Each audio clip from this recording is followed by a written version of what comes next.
Hey winner, welcome to Red Hot Mindset. I am so glad you're with us today. I do want to encourage you, if you weren't with us on Tuesday, go back and listen to that episode because today is the second part of my interview with 2020 Boston Marathon qualifier, Wendy Braithwaite. She has such a powerful story, and I just couldn't end our conversation at an hour because we had so much to talk about. So I decided to split the interview into two parts so that they're more easily digestible. If you haven't listened to the first part of this chat, then I encourage you to go back to it because on it she shares her story and how she overcame many struggles to hit her goal of a Boston Marathon qualification. She shares her heart and she leaves it all out there for us. It wasn't until after Wendy Braithwaite moved to Ottawa, Canada, that she started her running career. In 2012, the federal government was undergoing workforce adjustment, and she was counseling employees who had lost their jobs. The stress of the situation was really overwhelming for her, and she started running to have an outlet to get out all the emotions from the day. That's how her journey began. In 2013, she ran her first half marathon, and in 2015, she ran her first marathon, and in 2017, she ran her first 50K ultra. Now, fast forward to today, she has completed 13 half marathons, 10 marathons, 1 ultra, and 1 Boston Marathon virtual experience. Road to Boston started the day she crossed the finish line of her first marathon just over 5 years ago.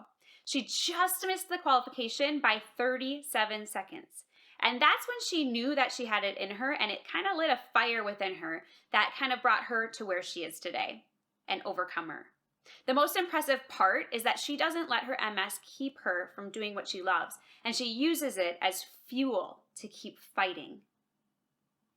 Are you ready to dive into the lessons she's learned and the mindset that helped lead her to a Boston Marathon qualification and a personal best time at the virtual Boston race? Let's continue this conversation.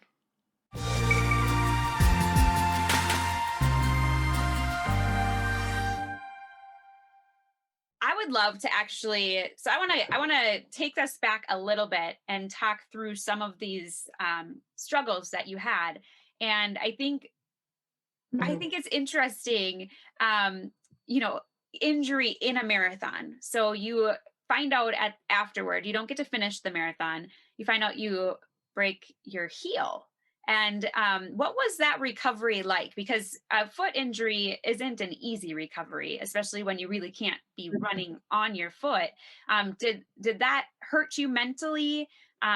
What struggles did you have in that season of recovery? It was hard because I'm used to being very active. Most of the people who know me know that I don't stop. I'm not good at being idle, and I can remember sitting down with my foot up in the boot, watching TV, thinking this is where it's at. Like everybody else was training for their fall races, everybody else was, so it was hard seeing sort of everyone else moving on with life and you're stuck there. But a lot of the people I know in my run community, they face similar things. We've had our fair share of breaks and strains and injuries. So it's just part of what you sign up for being a marathoner. Sometimes you're going to be injured, sometimes you're not. The recovery side of things was hard because when you're not training to the level you used to train, but you're eating at the level that you normally eat at, it's a storm to add some weight. So I gained, I think, like 10 pounds that year in total. So that wasn't fantastic, and I've never been overweight per se, but an extra 10 pounds when you're training, it's like carrying a bag of potatoes up and down stairs every time. It's there. I also had some residual pain even after the boot came off, even after I was cleared to run again. I had also an MCL strain when I came back because I came back too much too soon. So I got out of the boot in mid to late August. and I had the Athens marathons in the first week of November. So I really only had September, October to train. So of course I'm just going to jump into, week whatever. Right. Not a good idea. So I dealt with an Mcl strain, which sidelined me for a few weeks. And I had a lot of residual pain in the site of the break, where it had me second guessing whether it was fully healed, whether it was phantom pains or what, I don't know. Apparently, it is fairly common. It eventually went away, and ironically, it came back in the last couple of months. So I was sort of worried that, but it's just something that I've learned to live with. That I know it's nothing and it's perfectly healed. But mentally, it was hard. I think the hardest day that I faced was the day of the 50-kilometer ultra that I was supposed to run. And I remember sitting in the emergency department, and I asked the doctor, "So, like, do you think I could run like an ultra in a couple weeks?" Because I'd never broken. How long do these things take to heal? And he looked at me like I was crazy. But only a runner would say, "So, okay, how bad is it? Like, can I run this ultra in 3 weeks?" Mhm. Um, Clearly, no. So sitting that one out and watching everybody get ready that morning in the house was hard. Sort of piggybacking the water stops where I could see everybody to cheer them on, and then seeing them finish. That was a hard day, not insurmountable, but it was hard. It's hard when you go to a race that you're registered for and can't run it. Mhm. Um, and I was supposed to do wine glass that fall, and when you're only 4 weeks out of a cast, so wine glass in 2017 didn't happen. Sorry, 2016 didn't happen. So you just pick yourself off, dust yourself off, and move on. And I tried not to let it get me down. And when I was fully healed pretty much after Athens, I really took a little bit of time off before I restarted training. I broke my ankle in 2018. I slipped on black ice right after I qualified for Boston. 20, Oh, and so for me, I actually still deal with those phantom pains as well, just like you were talking about, where every once in a while you'll feel those pains and you're like, is this really pain or is it not? Or, but you know that you're okay and that you didn't yeah. again and whatnot. And so, but I mean, it's a mindset struggle because you really have to learn how to be mentally tough and how to like fight through those emotions, because sometimes you think like, and maybe you haven't thought this, but maybe you have, just maybe I just don't have what it takes anymore. Like maybe I should just change my goals and make them less because I don't think my foot's going to handle it or whatever it is. And those are mental setbacks. And I know you talked a little bit about having some mental barriers and whatnot. And I wanted to see if you could just share a little of what were those barriers? Were they having to do with Mhm. your injury? Were they having to do with MS and your struggles through that? And how did you learn to break them? Okay, that's a great question. And I would probably say that overcoming, and I wouldn't even say overcoming it, because it's an ongoing, it's something that I will deal with for the rest of my racing career. So I would say anxiety and performance anxiety probably is my biggest mental barrier. The desire and the want to do well, and marrying that with the ability to execute it. Um, One of the things that I had done in my first marathon is I had read up on every single article that I could find or that I could Google on mental preparedness, mental readiness. So I read a ton on the mental side of it. In between, so those 7 marathons in between, I hadn't really trained mentally the way, in retrospect, I think I should have.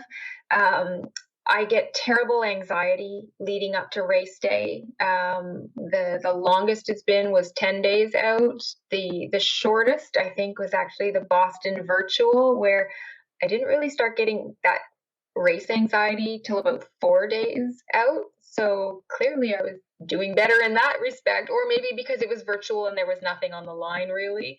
Um, but because I had trained what I felt was really hard, I expected my performance to match.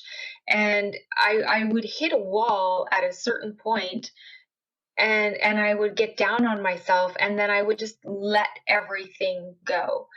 And and it was learning to overcome that when things get hard, you don't get to give up, you get to keep going. And I truly credit my pace bunny, Tony. I'll give him a ton of credit, because when you're following somebody, it's a lot easier to just lock in and go. It's another thing to be able to maintain that, though. Like, it's easier said than done to say, okay, you're just going to lock in and go, because when your legs get tired and your lungs get winded, it's hard.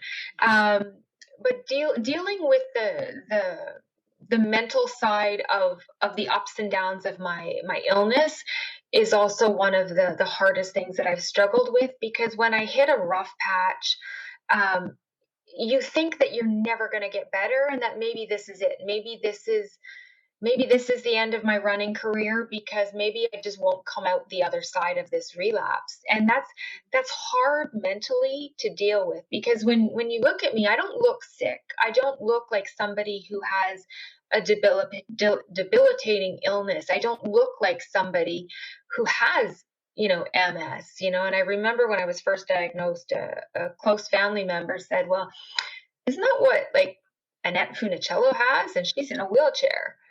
So Mm. that stuck with me, that, am I supposed to be in a wheelchair? I don't ever want to be in a wheelchair. I don't want to be a burden to anybody. So dealing with the mental side of being sick and being in the moment uh, has been a roller coaster, truly.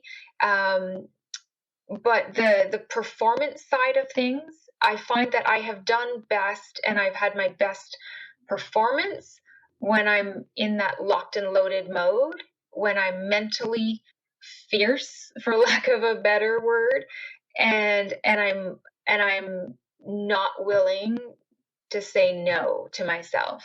And I came very close to a BQ in 2017, in what I call my redemption year, at Wineglass, but I tripped and fell at like 26 kilometers, and I remember just two guys picking me up and tossing me, and I just kept going. But the pain and the adrenaline from the fall, because it was a hard fall. Um, Again, it was, I have drop feet. I was getting tired. My toe hit the pavement, and anybody who's run Wineglass uh, knows that the terrain in certain parts is, sketchy at best. So right after the train tracks, hit the pavement, and that took away my mental focus.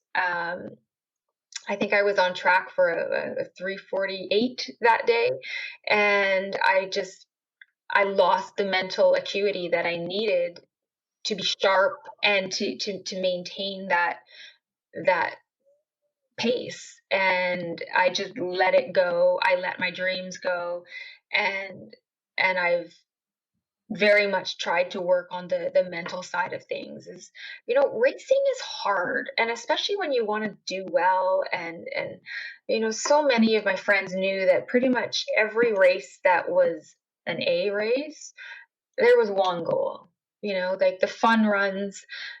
We did MCM last year, which was, it was a fun run. It was 2 weeks after another marathon. It was fun. So it wasn't meant to be competitive. And the monsoon of last year didn't help matters.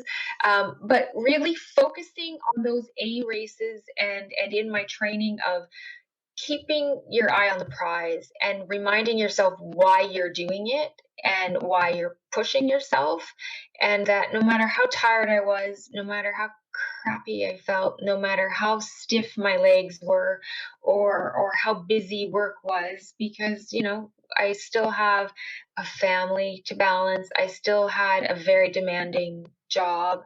That it just You have to really dial in your mental focus on race day. And race day is really just the culmination of dealing with that through your entire cycle. So for your 16 or 18 or however many weeks that you're focused on the training, you have to show up and be there every single day, and really put the negative side out of your mind. And one of the key things that really struck me, I had the fantastic privilege of meeting Catherine Switzer last year at the Toronto Marathon, and I remember just being a sobby mess meeting her, because I was still that was pre BQ, that was pre qualifying. And she said, "Don't worry, you will get there." She said, "Put your mind to it, be fearless, and go for it." And that fearless mentality stuck with me for quite a bit. And in racing, I've found that I've had the best success when I have stuck with certain mantras. And my first marathon was I found inspiration in Terry Fox. And Terry Fox is a Canadian hero who, I'm not sure if you're familiar with him, but he was an amputee who was running across Canada, so coast to coast, to raise money for cancer awareness and the cancer cause. And he lost his battle with cancer halfway through.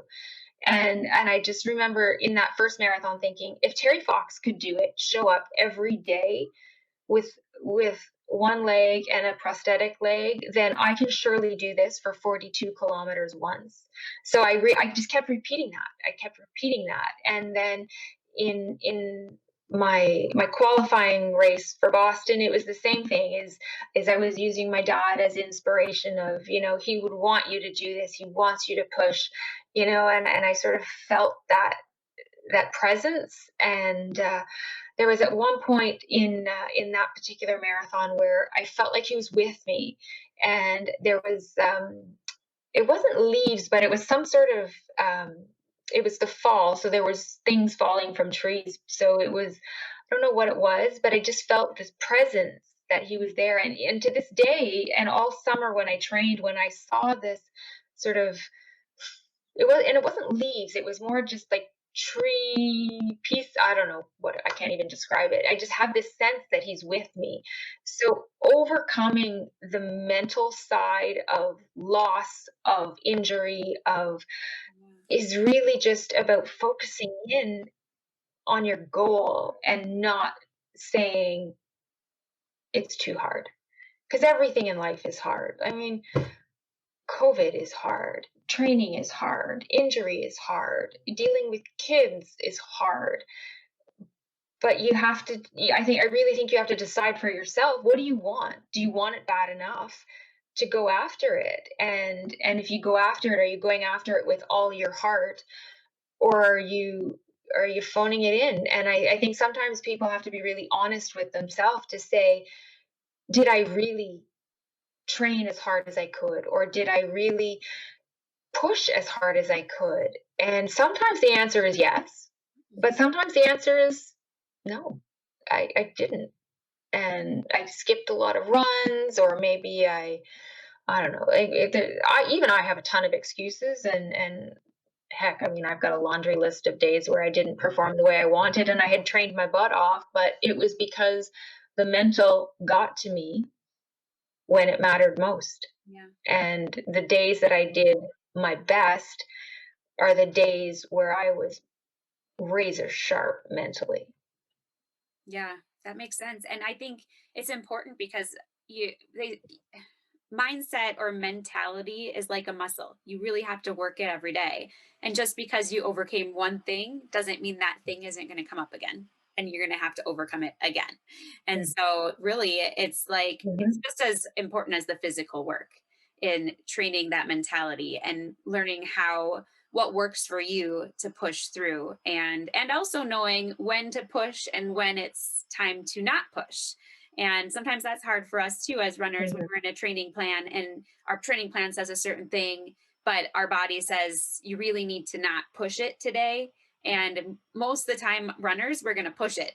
And then it puts us into either injury or sets us back even further because then we just, if we didn't listen, then there's something else. There's going to be a different consequence, right? And so it's the mentality is just, Mhm. it's huge. It's huge and the physical. Yeah. I think you're right when it comes to um I'm like I just want to run. That's all I want to do. I don't want to do the training. I don't want to do the lifting. Because a lot of runners are like that. We just get enjoyment out of it. That's why we Yeah. do it. But the physical training, like the physical lifting and strength is important. And I think you found that especially true this year going into the virtual. And I don't know, has that been a barrier for you? Is that something also that helps you with your MS? Do they say that strength is something that will help you in the long run? Yeah.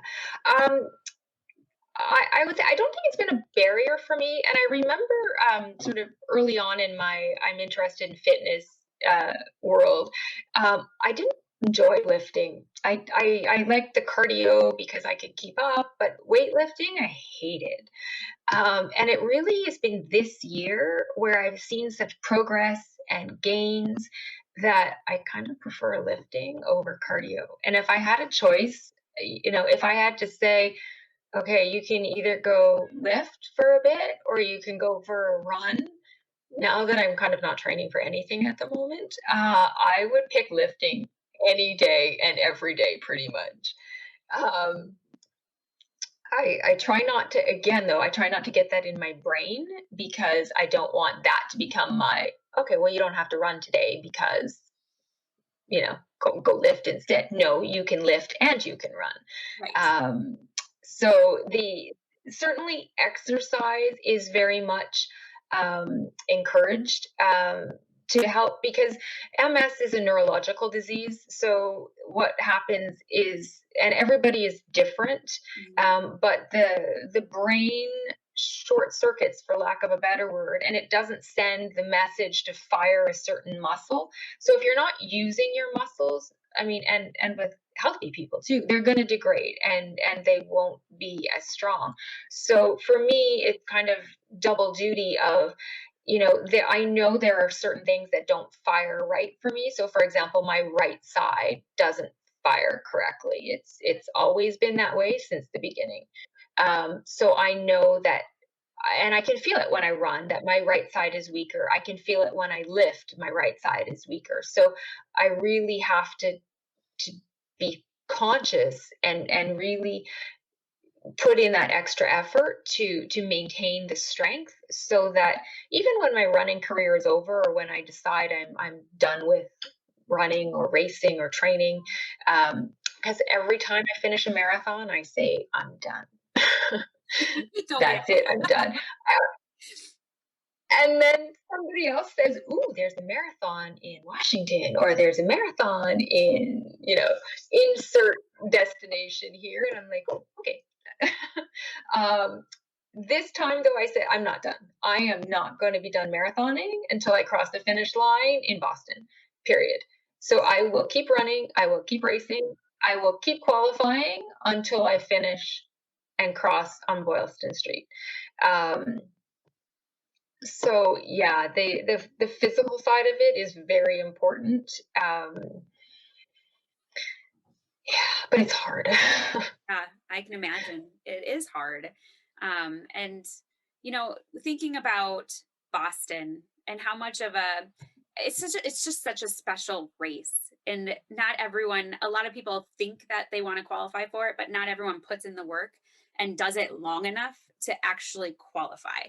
And so it is really special. It's historic. Mhm. It's you have to qualify to be there. That's one place, that's one race in the entire world that you have to qualify for. So when it came to 2020 Boston, I mean, this would have been your first Boston. You had a really great virtual, but Yeah. it's not the same as live. What would have made 2020 Boston Marathon your victory run? Just experiencing everything from traveling to Boston, from picking up the race kit at the expo, to taking the bus out to the runners village, because I mean, I've talked to so many people. I'm part of how many Facebook groups, that you know what to expect, I think, almost before you get there, and that you can picture it. And I could see myself, um at the start line. I could see myself maybe with muddy shoes, or because you've heard so many stories. So it would have been that victory lap of all of the years, all of the desire, all of the hard work. So not getting to do it was very disappointing. But I can honestly say I was happy that they decided to cancel it, because I wouldn't want to have had to make the choice between my health and running a race that I loved. That would have been harder than the disappointment of it being virtual. The moment they said virtual, I was okay with that, because the medication that I'm on strip my immune system. So I have zero immune system, which is also why we have no bubble. We have no, like, we don't see anybody, because everything is a risk Right. for my health, and I can't take those risks. Yeah, Um, that makes so sense. it would have been the cherry on the sundae. It would have been the finality of a dream come true. I don't consider completing the Boston virtual experience as having done the Boston Marathon. I have not done the Boston Marathon. I don't count it in my marathon totals. It was a 42-kilometer run, but I don't count it. I know a lot of people do, and I have nothing against them. But Mhm. for me, it wasn't a race. I am counting it as a PB, because it was the distance and it was the time, so I'll count that. But I don't count it as marathon number 11. Yeah. But that's just me. Hey, I get it. And I'm not a virtual runner. I really hate virtual races, especially a marathon when you're doing it by yourself.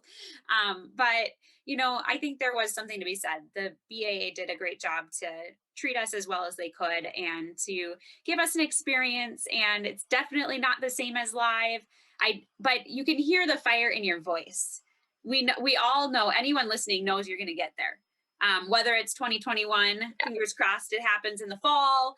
And I was excited for it to be a fall race, to be honest. I love the idea of it being on Patriots Day, but fall is more simple schedule for our family. So we could actually take our time and go and experience it.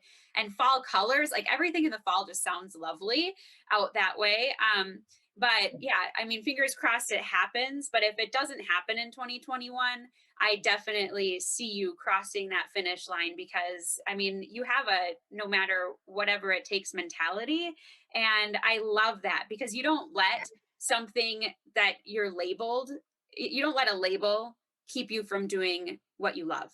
And I love that. And I think that we all can learn from that, because how many of us, we struggle with something little, or we could make an excuse, like just any kind of excuse. It could be time, it could be whatever. Well, you could make a huge excuse if you wanted to, but you don't. You choose to fight and you choose to keep going every day. And I just think, I mean, that is just amazing and it's inspiring. And I hope everyone listening, I hope you're getting that. That it doesn't matter what your circumstances, we can overcome.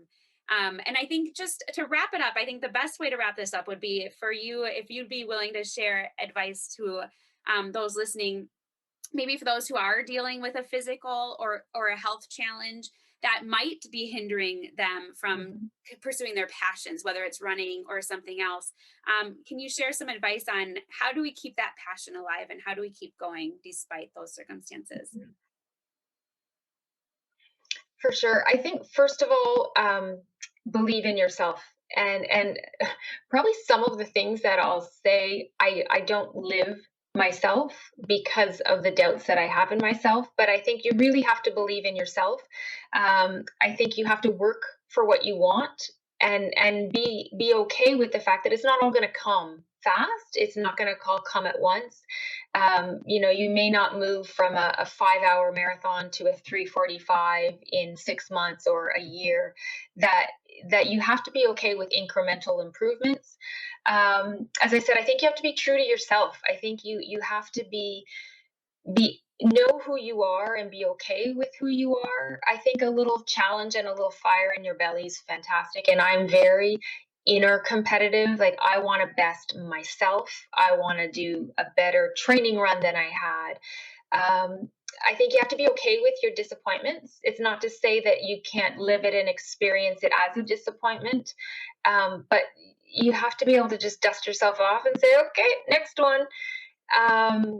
And to listen to your body. And I don't always listen to my body, but I'm getting better at listening to my body and knowing that even though the schedule says today you have X number of miles, it's okay to say no, or it's okay to do something different if your body isn't feeling it. And I think that's probably one of the hardest things that a runner can overcome is, well, my schedule says I have to do this, so I have to do this. Well, if the weather is uncooperative, whether too hot, too cold, too rainy, too windy, you have to cut yourself some slack that's okay. I mean, if you're doing it every run every week, okay, you're not going to see the results. But if every now and then you need to just scale back to say, my body needs this today, or maybe I need an extra massage or whatever,